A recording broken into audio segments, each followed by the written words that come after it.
بسم الله الرحمن الرحيم الحمد لله رب العالمين والصلاة والسلام على أشرف الأنبياء والمرسلين وعلى آله وأصحابه ومن تبعهم بإحسان إلى يوم الدين أما بعد. قال الله سبحانه وتعالى ما يريد الله ليجعل عليكم من حرج ولكن يريد ليطهركم. وقال الله سبحانه وتعالى ما جعل عليكم في الدين من حرج. محترم بہنوں، محترم حضرات، خواتین حضرات، میرے لیے یہ بڑی خوشی کا موقع ہے کہ آج پہلی دفعہ یہاں آپ کے سامنے مجھے گفتگو کرنے کا موقع مل رہا ہے. میں سفر میں تھا، سعودیہ میں تھا، تو بہن نے رابطہ کر کے کہا کہ پروگرام ہے اور آپ نے شرکت کرنی ہے. میں نے کہا انشاءاللہ واپسی پہ اس کو انشاءاللہ جوائن کروں گا. تو آج یہ موقع مجھے مل رہا ہے اور مجھے بڑی خوشی ہوئی. ڈاکٹر صاحبہ کی باتیں سن کے بڑی اچھی باتیں تھیں. ہم سب جانتے ہیں، اس میں یعنی مزید زیادہ تمہید کی ضرورت نہیں ہے. ہم سعودیہ میں رہے ہیں، ہم نے 30 سال کا عرصہ وہاں پہ ہم نے اسٹڈی کی ہے، پی ایچ ڈی وہاں سے کی ہے. چھوٹے تھے، 18 سال کی عمر کے تھے، میٹرک ایف اے کر کے مدرسے میں پڑھ کے چلے گئے. سعودیہ میں پھر پی ایچ ڈی کی ہے، جتنے بھی ہمارے مراحل کی تعلیم کے. تو سعودیہ آپ کو پتہ ہے کہ ایک ماڈل ہے اسلامی اصولوں کا، اسلامی قوانین کا، اسلامی معاشرے کا. ہمارے پاس اس وقت سعودیہ سے بڑھ کر کوئی بھی ماڈل. مجھے وہاں دیکھ کر جو اپنی یعنی اس عرصہ میں جو تبدیلیاں نظر آئیں، جو مختلف قسم کی اس میں انقلاب میرے سامنے آیا کہ معاشرے کے اندر کس طرح مذہبی انقلاب آ رہا ہے، تو یہ چیزیں دیکھ کر میں بڑا متاثر ہوا ہوں. بہت سارے سوالات اٹھے ہیں میرے ذہن میں جنہیں مجھے خود جواب یعنی کی ضرورت تھی کہ اس کا جواب کیا ہے. وہاں ہمارے حیات کبار علماء جو مفتیان حضرات ہیں، ان کا ایک بہت بڑا ان کا ہوتا ہے کونسل ہے ان کی. تو اس میں تمام جو مسائل ڈسکس ہوتے ہیں، عورتوں کو بھی دیگر تمام مسائل جو ہیں گورنمنٹ کے مسائل. تو خاص کر اس میں اگر ہم صرف یہ عورتوں کے مسائل کو لیں تو کس طرح وہاں تبدیلی آئی. آپ سب جانتے ہیں کہ وہاں آج سے 5 سال پہلے عورتوں کو گاڑی چلانے کی اجازت نہیں تھی، ڈرائیور کی اجازت نہیں تھی، عورتوں کو کام کرنے کی اجازت نہیں تھی، مردوں کے ساتھ مل کر کسی جگہ میں بھی. اور محرم کی شرط تھی، جہاں بھی جانا ہے. ولی کی شرط تھی، یعنی جیسے جس میں آتا ہے کہ حضور پاک صلی اللہ علیہ وسلم لا تسافر المرأة یوما ولیلہ الا ومعها زوجها او ذو محرم، محرم کے بغیر عورت سفر نہیں کر سکتی. تو یہ ساری جو دینی بنیادیں تھیں، اس کے اوپر ہی سعودی عرب کے اندر عمل کیا جاتا تھا اور سرکاری طور پر اس کی پابندی تھی کہ کوئی بھی فیمیل محرم کے بغیر باہر نہیں جا سکتی دوسری کنٹری میں یا دوسرے شہر میں. اس کی پابندی تھی ولی اور محرم کے بغیر. تو ولایت ایک شرط تھی عورت کے لیے ہر کام میں، جیسے شادی کے لیے ولایت ویسے بھی شرط ہے، تو اس طرح دیگر کاموں میں بھی.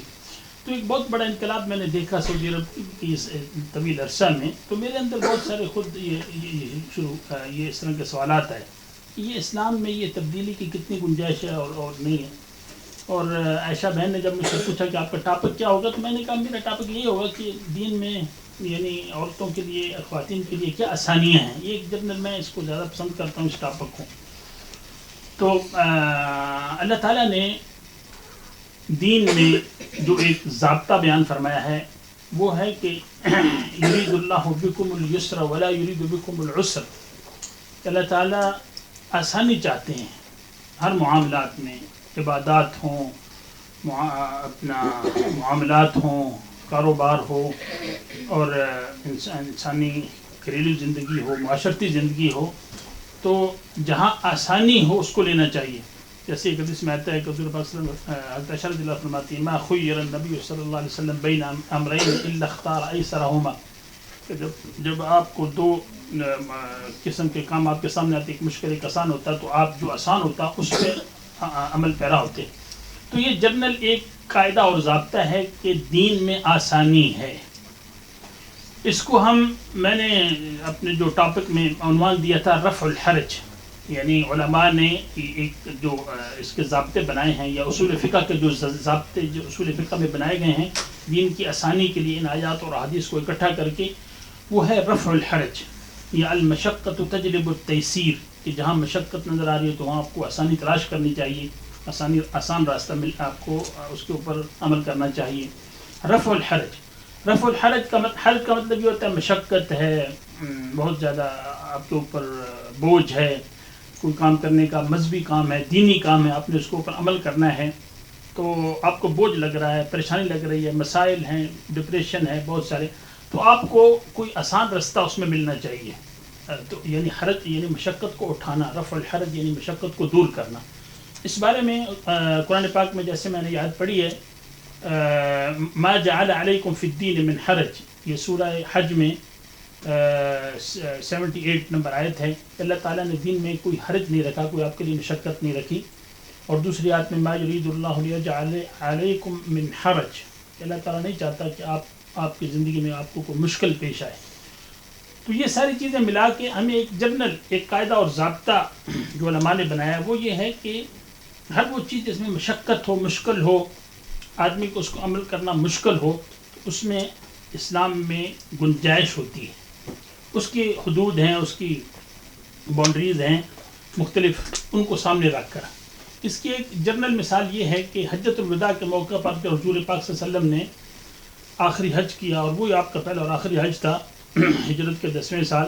آپ جب مینا میں ٹھہرے اور حج کا جو 10واں دن تھا، یہ 10واں دن جو ہے سب سے ہارڈ ہوتا ہے حج کا۔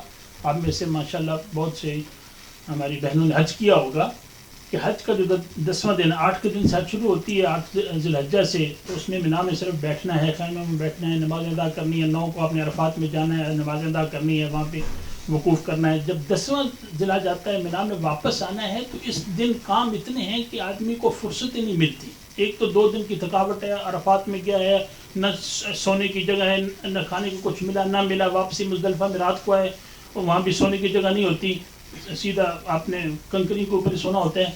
تو جب آپ 2 دن کی تھکاوٹ کے بعد، اتنا سفر کرنے کے بعد جب آپ واپس آتے ہیں مینا میں، تو آپ کو 4 کام کرنے ہوتے ہیں۔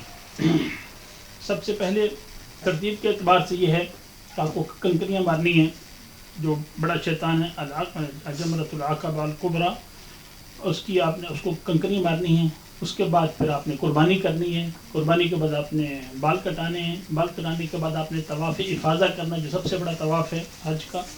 یہ 10واں دن جو ذی الحج کا، اس میں یہ 4 کام ہوتے ہیں، اور آدمی 2 دن کی تھکاوٹ کے بعد ان 4 کاموں کو ترتیب سے کرنا تو ناممکن ہوتا ہے، ناممکن ہے، کیونکہ کنکریاں اور قربانی جہاں قربان کا ہوتی ہے وہاں 5-6 کلومیٹر کا سفر کرنا، اور اس زحمت میں، اور مکہ میں جانا، تو پورا ایک عمل۔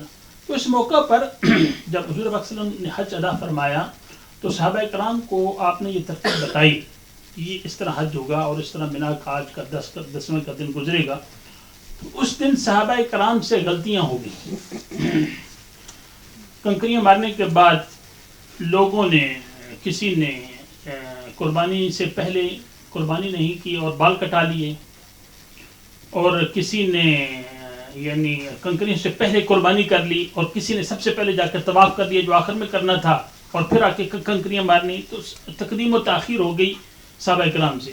تو دوسرے صحابہ کرام نے ان کو کہا یہ تو بہت بڑا آپ نے مسئلہ پیدا کر دیا، اس میں تو حج قبول نہیں ہوگا، تقدیم و تاخیر ہو گئی۔ تو ایک صحابی آئے حضور پاک صلی اللہ علیہ وسلم کے پاس، لم اشعر، کہ مجھے پتہ نہیں چلا ترتیب کا، میں سمجھ نہیں سکا، فنحرت قبل ان ارمی، کہ میں نے وہ قربانی کر لی ہے، کنکریاں مارنے سے پہلے کنکریاں پہلے مارنی تھی، تو میں کیا کروں؟ آپ نے فرمایا ارمی ولا حرج، کہ ابھی جاؤ قربانی کے بعد دوبارہ کنکریاں مارنے چلے جاؤ اور ان حرج نہیں ہے۔ ایک نے کہا کہ میں نے جو ہے نا لم اشعر فحلقت قبل ان اذبح، میں نے بال کٹا لیے اور قربانی نہیں کی، حالانکہ قربانی کے بعد وہ کرنا ہوتا ہے۔ تو آپ نے فرمایا ارمی ولا حرج۔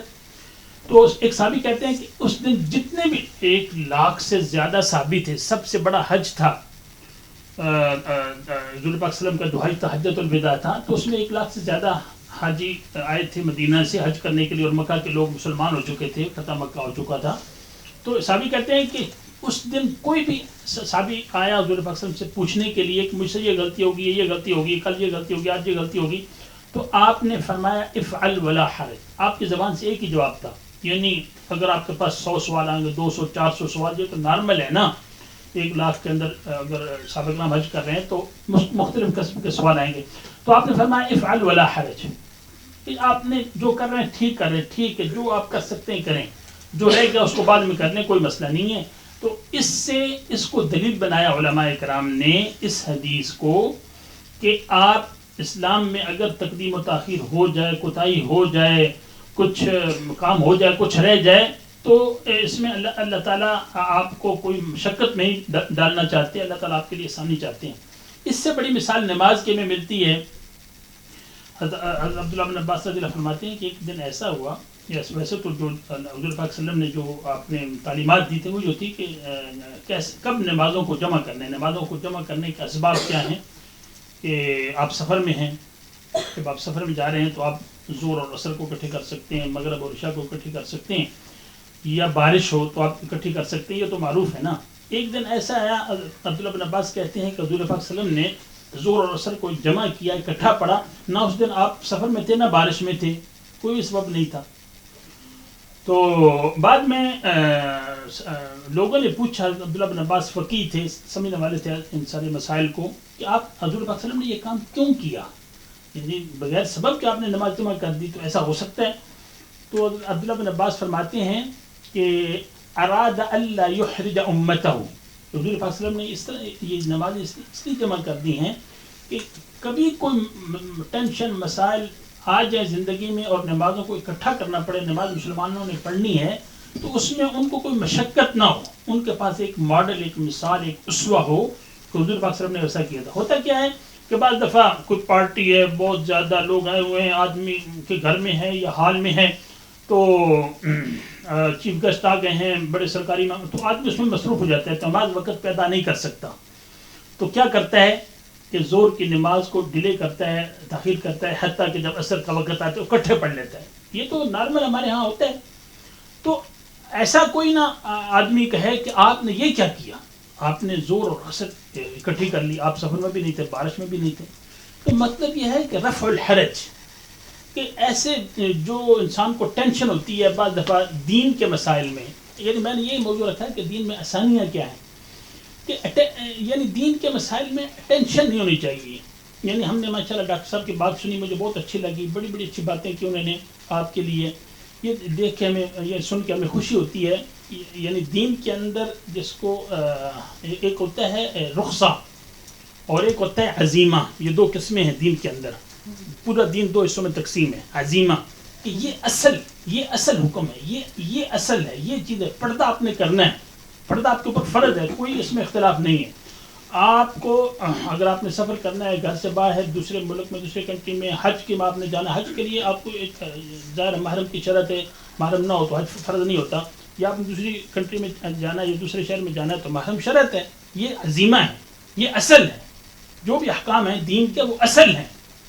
لیکن اس کے بعد ایک دوسری پوزیشن ہے، ایک دوسرا دین کے اندر ایک ہے رخصہ، کہ آپ کو اجازت ہے بعض دفعہ ضرورت کے مطابق آپ کی جو ضروریات زندگی ہیں اس کو سامنے رکھتے ہوئے آپ کو اجازت ملتی ہے. جیسے نماز کو جمع کرنے کی اجازت دی گئی سفر میں، بارش میں. تو رخصہ اور عزیمہ دونوں کے اندر توازن چاہیے.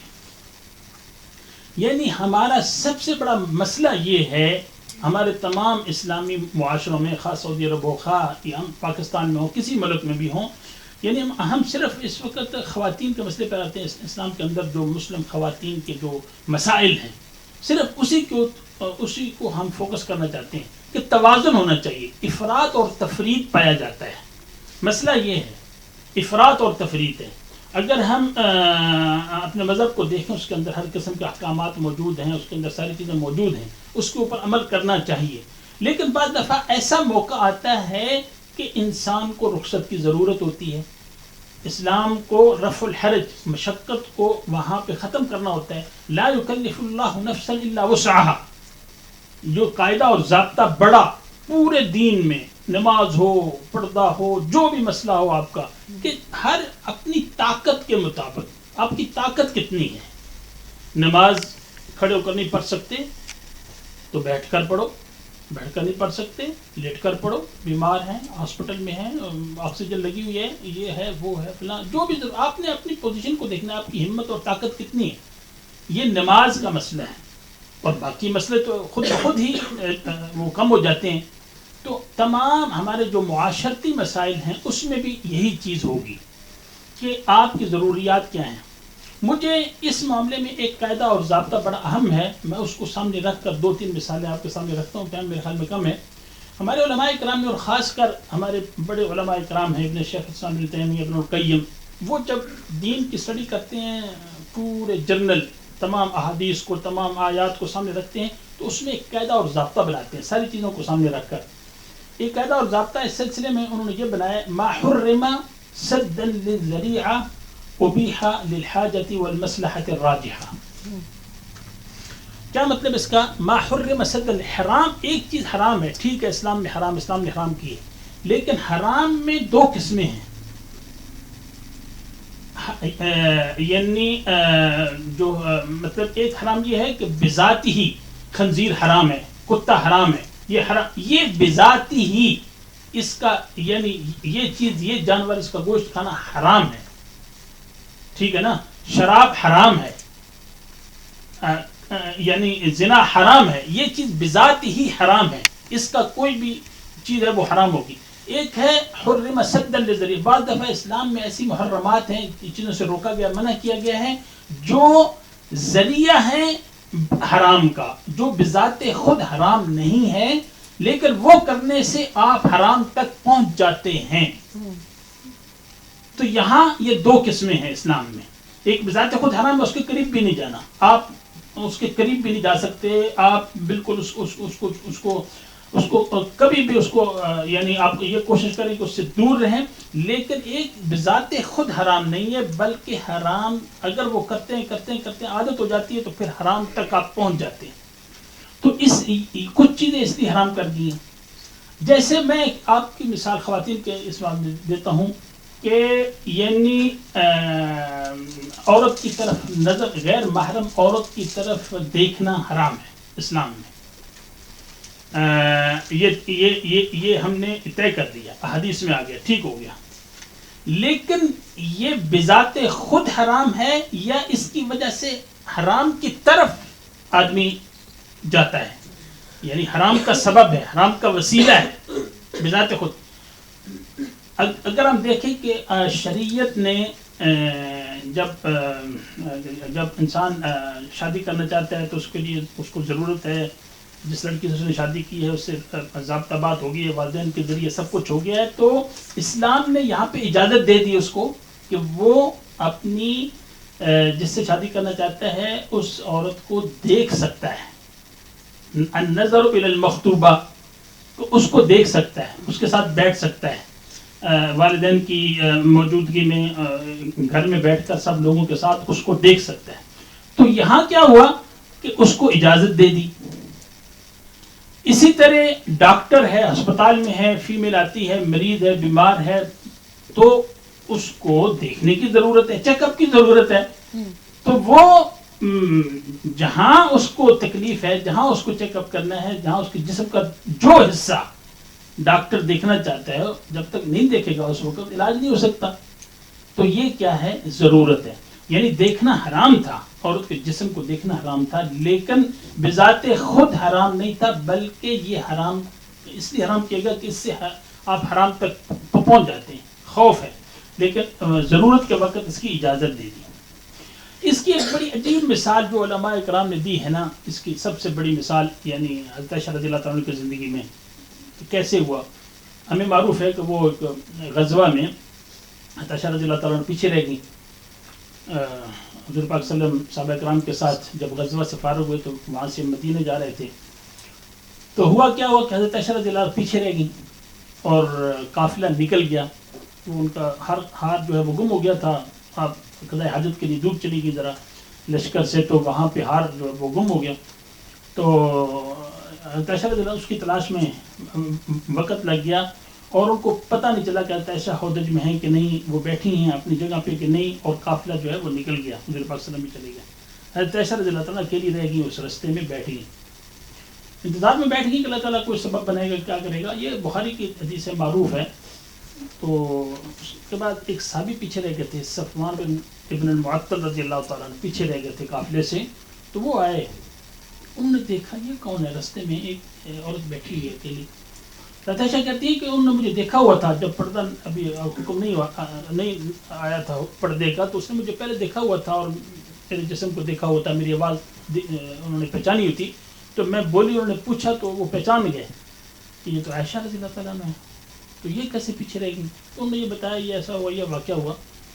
تو انہوں نے اونٹنی کو بٹھایا، عائشہ رضی اللہ تعالیٰ عنہ کو اپنے پیچھے بٹھایا اور دونوں اونٹنی پر بیٹھ کر مدینے پہنچے. اور اس کے بعد پھر واقعہ ہوا جو واقعہ ہوا، عفق کا واقعہ اس کی وجہ سے پیدا ہوا. تو مطلب یہ ہے کہ یہ حضرت عائشہ رضی اللہ تعالیٰ عنہ کا سفر کرنا غیر محرم کے ساتھ اس موقع پر یہ شریعت کے خلاف ہے، یہ اصولوں کے خلاف ہے. اور امہات حضور صلی اللہ علیہ وسلم کی یعنی زوجہ ہیں، امہات المؤمنین ہیں، وہ شریعت کے خلاف تو کام نہیں کر سکتی. لیکن اب اس کا حل ہی کوئی نہیں تھا، اور کیا ہوتا، ضرورت تھی، حاجت تھی، تو ان کو وہاں ان کے ساتھ بیٹھنا پڑا اور آپ ان کے ساتھ بیٹھ کر مدینہ میں گئیں. تو یہ ایک بہت بڑی مثال دی ہے کہ یہ وہاں پہ بیٹھنا یہ نہیں ہوا، یہ کوئی نہیں کہہ سکتا. کسی مفسر نے، کسی شارع نے، کسی فقیہ نے یہ نہیں کہا کہ عائشہ نے حرام کام کر لیا. یہ حرام نہیں ہوا، یہ اس میں ضرورت اور موقع مناسبت کے مطابق یہ کام کرنا ضروری تھا، اسی لیے یہ کام ہوا. تو مقصد میرا کہنے کا یہ ہے کہ ہمارے دین کے اندر آسانیاں ہیں، گنجائش ہے، رفع الحرج ہے مشقت کو دور کرنے کے لیے. تو اس سلسلے میں جب ہم دیکھتے ہیں کہ خواتین کو اگر کہیں پریشانی آتی ہے، کہیں ان کو ضرورت پڑتی ہے، جو حرام چیز ہے اس کو تھوڑا سا یعنی اس کے اوپر عمل کرنے کی، اس کو تھوڑا سا بھول کر اس سے گنجائش حاصل کرنے کی، تو اس کی گنجائش اسلام کے اندر موجود ہے. اور کوئی یہ نہ سمجھے کہ میں نے حرام کر دیا، حرام ہو گیا. اب یعنی حرام کا مطلب یہ ہے کہ اب اس کے اوپر کتنا عذاب ہوگا، قبر میں کتنا عذاب ہوگا، آخرت میں کتنا عذاب ہوگا، حدیث میں کتنی چیزیں آتی ہیں، حرام ہے یہ حرام. یعنی حرام جو ہم کہتے ہیں حرام، وہ حرام نہیں ہے جو بڑا حرام، ایک بڑا حرام ہے، ایک چھوٹا حرام ہے. تو چھوٹے حرام کو آپ کسی وقت بھی اس کو یعنی ضرورت کے مطابق اس کے اوپر عمل کر سکتی ہیں. میں کل ایک حدیث پڑھ رہا تھا، میں نے کہا ذرا ایک دو حدیثیں دیکھوں جب آپ یہاں پہ آنا. تو مجھے ایک حدیث بڑی وہ پسند آئی، محدثین نے اس کے اوپر جب بات کی کہ یہ جو حدیث میں آتا ہے کہ حضور پاک صلی اللہ علیہ وسلم نے فرمایا کہ جب میں معراج میں گیا تو میں نے دیکھا آگ کو اور آگ بات. تو اس میں حدیث میں آتا ہے کہ رأیت اکثر اہلھا النساء، کہ میں نے جہنم میں دیکھا کہ بہت وہاں زیادہ جو تھی نا جہنم میں جن کو اللہ تعالیٰ نے داخل کیا وہ عورتیں تھیں. تو صحابہ کرام نے پوچھا کہ یہ کیا ہوا، عورتیں زیادہ کیوں ہیں مردوں کی نسبت جہنم میں؟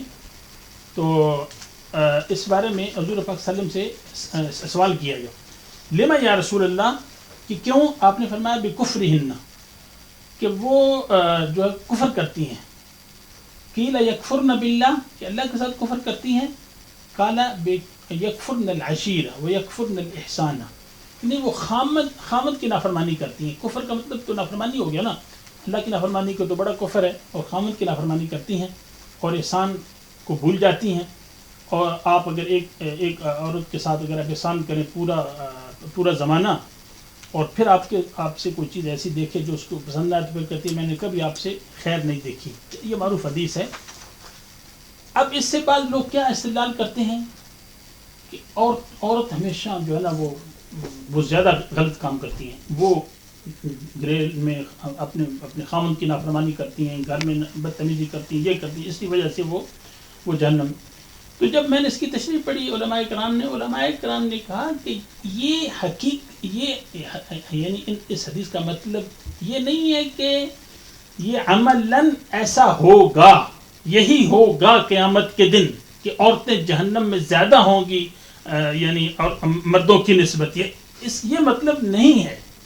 جو مطلب اس کا حقیقی لیتے حقیقی مطلب نہیں ہے، بلکہ یہ ہے ترغیب اور ترہیب. ہمارے اسلام میں اس کو کہا گیا الترغیب و الترہیب. آپ وہ بڑی کتاب ہے کتاب الترغیب و الترہیب، آپ نے منذری کی کتاب ہے، علماء کرام نے اس کے اوپر کتابیں لکھی ہیں. یعنی ہمارے احادیث کا جتنا مجموعہ ہے آپ ان کو اکٹھا کر لیں، آپ کو 50% ایسی حدیثیں ملتی ہیں جن حضور پاک صلی اللہ علیہ وسلم نے صرف ڈرانے کے لیے، نیک کام کی ترغیب کے لیے اس کا ثواب زیادہ بیان کر دیا، چھوٹے کام کے اوپر بڑا ثواب بیان کر دیا، اور چھوٹے سے کام کے اوپر آپ نے یہ کہا دیا کہ اس کا انجام جہنم ہوگا، اس کا عذاب جہنم ہوگا. وہ کام چھوٹا سا ہے، بڑا نہیں ہے. یعنی اس میں سے یہ نہیں کہ آپ نے کوئی فرائض کو ختم کر دیا، آپ نے کوئی ارکان کو ختم کر دیا، آپ نے کوئی اللہ سے کفر کر کہ اللہ سے کوئی توحید میں کوئی آپ نے شرک کیا، ایسے نہیں ہے. چھوٹے چھوٹے مسائل ہیں، اس کے اوپر اگر اس قسم کی آتی ہے وعید یا اس کے اوپر عذاب کی آتی ہے، جہنم کی وعید آتی ہے، تو اس کا مطلب یہ نہیں کہ وہ عملاً حقیقتاً ایسا ہوگا، بلکہ اس کو کہتے ہیں الترغیب و الترہیب، کہ صرف تنبیہ کرنے کے لیے کہ خواتین جو ہیں اپنے خاوند کی نافرمانی سے بچیں، گھر کے اندر جو اللہ تعالیٰ کا حکم ہے اس کے مطابق کریں، اخلاق سے ایک دوسرے کے ساتھ بات کریں، اخلاق سے پیش آئیں، اطاعت کریں، اطاعت الزوجہ جو واجب ہے اپنے خاوند کی اطاعت کرنا. تو یہ چیزیں بعض دفعہ غلط فہمی ہو جاتی ہے، بعض احادیث کو سمجھنے میں افراط و تفریط ہو جاتا ہے، یعنی مبالغہ آرائی ہو جاتی ہے، جس کی وجہ سے بہت ساری شبہات پیدا ہوتے ہیں. عورت کی زندگی میں شبہات قسم یا لوگ اس کو ایک بڑا بنا کر ایسا دین ہے، ایسا مذہب ہے جس میں عورت کے اوپر اتنا بڑا ظلم ہو رہا ہے، یہ ہو رہا ہے. حضور اکرم نے دوسری حدیث میں جو فرمایا ہے کہ سب سے ما رأيت فتنة ما تركت بعد فتنة أضر على الرجال من فتنة النساء، کہ میں نے اپنی زندگی میں میری زندگی کے بعد جو آئیں گے صدیاں اور مسلمان اور لوگ دین پر عمل کریں گے، تو اس میں جو سب سے بڑا فتنہ وہ عورت کا فتنہ ہے. یہ حدیث ہے، ٹھیک ہے، اس میں اس کی صحت میں کسی کو اختلاف نہیں ہے، یہ سنن اربع کی روایت ہے. لیکن بعض لوگ اس کو غلط استعمال کرتے ہیں کہ عورت جو ہے وہ فتنہ ہے. یہ اس کا مفہوم غلط ہے. محدثین علماء کرام نے جب اس کی تشریح کی ہے کہ مطلب اس کا مطلب تو یہ ہے کہ جس طرح ایک مرد کے اندر شر موجود ہے، خبث اور شر مردوں میں موجود ہے جو حرام کام کرتے ہیں، اسی طرح شر عورت کی جنس میں بھی موجود ہے. لیکن اس کا مطلب یہ نہیں کہ آپ پوری عورتوں کے اوپر اس حدیث کو وہ لاگو کریں کہ پوری عورتیں جو ہیں، مسلمان عورتیں ساری جو ہیں وہ ایسی ہیں. عورتوں کا وہ گروپ، وہ مجموعہ جو دین سے نفرت کرتا ہے، جو دین سے بغاوت کرتا ہے، جو دین کو چیلنج کرتا ہے، جو دین کی احکامات کو مذاق اڑا کر اور جو ہے اس کے خلاف عمل کرتا ہے، یہ ان کے لیے ہے، یہ اس طائفہ کے لیے ہے، یہ اس عورت کے لیے ہے جو غلط کام کرتی ہے. تو اس طرح کی احادیث سے بعض لوگ غلط مفہوم دیتے ہیں. تو یہ ہوتا ہے کہ ہم جو احادیث آئی ہیں یعنی خواتین کے بارے میں، حضور پاک صلی اللہ علیہ وسلم کی وہ حدیث بہت اہم ہے اور بہت مناسب ہے. عورت کا مقام کیا ہے اسلام میں؟ حبب الی من دنیاکم ثلاثہ النساء والطیب وجعلت قرۃ عینی الصلاۃ، کہ مجھے دنیا میں 3 چیزیں بہت زیادہ پسند ہیں. ایک خواتین، ایک عورتیں، اور دوسری خوشبو، اور تیسری میری آنکھ کی ٹھنڈک جو نماز ہے. اب یہاں عورت کو نماز کے ساتھ ملایا گیا، یعنی جتنی نماز اہم ہے اسلام میں، دین میں اس کی عظمت ہے، اس کا ثواب، جتنی اسی طرح خواتین کی اہمیت ہے اسلامی معاشرے میں. ہر مسلمان کو خواتین کے حقوق دینے چاہیے، ہر معاشرے میں خواتین کے جو اسلام میں حقوق دیے گئے ہیں ان کو وہ ملنے چاہیے، ان کو اسلام میں جو عظمت دی گئی ہے وہ ملنی چاہیے. اس حدیث کا مطلب یہ ہے کہ خواتین کا حق ایسا ہی ہے، ان کا مقام مرتبہ جیسے دین میں آپ کی نماز کا ہے. جیسے انسان خوشبو لگاتا ہے اس سے انسان کا جو وقار بنتا ہے، اس کی جو عظمت بنتی. تو مطلب یہ ہے کہ ہم افراط و تفرید کا شکار ہیں عورت کے مسائل میں ہمارے اسلامی معاشروں میں. تو ہمیں ضرورت یہ ہے کہ یہاں توازن پیدا کریں، توازن، افراط اور تفرید سے نکل کر جو درمیانہ راستہ ہے اس کو اختیار کریں. یہی اسلام کی تعلیمات ہیں، یہی اسلام کے اصول ہیں، یہی اسلام کے ضوابط ہیں. میرے خیال میں کافی ہیں، اب ٹائم میرے خیال میں ہو گیا ہے. تو میرا مطلب یہ تھا کہ صرف یہ ایک قاعدہ اور ضابطہ آپ کے سامنے رکھنا ہے کہ دین کے اندر آسانیاں بہت ہیں، جہاں بھی مشکل آپ کو نظر آئے لیکن آپ کی ضرورت یہ کہتی ہے کہ یہاں تھوڑی سی گنجائش ہونی چاہیے تو آپ وہ لے سکتی ہیں ضرورت کے مطابق. اپنی آج کل جو سفر کا مسئلہ ہے، ان بہت ساری ضرورت ہے خواتین کو کہ وہ کام میں جانا چاہتی ہیں، اگر وہ ٹیچنگ کر رہی ہے، اگر اسپتال میں ہے، تو ہمیں ایک جنرل سب کو دیکھنا چاہیے جو بھی مسلم خواتین ہیں کہ ان کے لیے اجتماعی مسائل میں جتنی گنجائش ہو سکتی ہے اسلام میں وہ گنجائش موجود ہے. اور اگر وہ گنجائش پر عمل کرتی ہے تو اس کا مطلب یہ نہیں ہے کہ وہ اللہ کی نافرمان ہے. ہمیں ان لفظوں سے گریز کرنا چاہیے.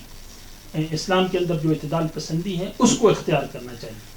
ہم اس کے اوپر عمل کریں گے تو انشاءاللہ اللہ تعالی ہمیں توفیق عطا فرمائے کہ ہم اس کے اوپر عمل کریں جو اسلام کا درمیانہ اور اعتدال پسندی کا رستہ ہے. اور تمام احادیث کو، آیات کو اس نظر سے، اس ویژن سے دیکھیں کہ مسلمان عورت جو ہے جو اپنے فرائض ادا کرتی ہے، اپنے حقوق ادا کرتی ہے، وہ کسی ایک غلطی کی وجہ سے وہ اسلام سے دور نہ ہو جائے یا وہ یہ نہ سمجھے کہ وہ اسلام سے خارج ہو چکی ہے. یہ بہت بڑا اہم مسئلہ ہے. اعتماد پیدا کرنے کی ضرورت ہے مسلمان خواتین کے اندر. اللہ تعالیٰ ہمیں توفیق عطا فرمائے کہ ہمیں قرآن کو، احادیث کو صحیح مفہوم میں سمجھے جو اس کا صحیح مفہوم ہے، اور غلط جو مفہوم ہے اللہ تعالیٰ اس سے ہمیں بچائے اور ہمیں اپنے دین پر عمل کرنے کی توفیق عطا فرمائے.